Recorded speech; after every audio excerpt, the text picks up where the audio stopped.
শুভ মহালয়া সবাইকে। আমরা একটু হাঁটতে বেরিয়েছি। আমি প্রতিদিন সকালে উঠি না, কিন্তু আজকে ইচ্ছে করলো মহালয়ার দিন একটু সকাল সকাল উঠতে। চলো আমার সাথে, তোমাদেরকেও আমাদের গ্রামটা দেখাই ঘুরে। আমার বাড়ির পাশেই স্টেশনে যাইনি।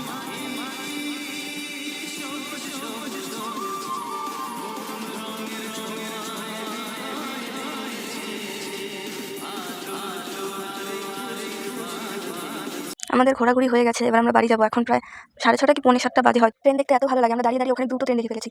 সূর্য উঠে গেছে, বাড়ির কাছাকাছি চলে এসেছি। বেশি দূরে যাইনি, সামনাসামনি চলে এসেছি হেঁটে। ওরা বাড়িও চলে গেল।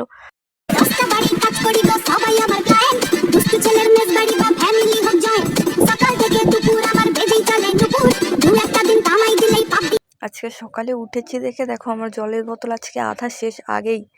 একটু চা বানিয়ে নিলাম। এত সকালে তো দুধ নেই, তাই লাল চা খেতে হচ্ছে। ভালো লাগছে না, মুখটা দেখলেই বোঝা যাচ্ছে আমার।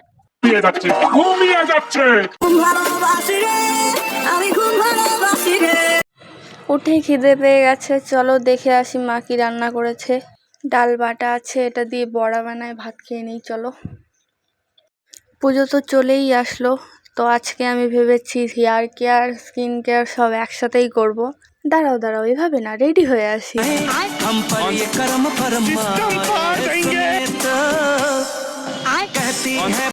তারপরে আমি আর ভিডিও করতে ভুলে গেছি, একদম সন্ধ্যাবেলা। টাটা।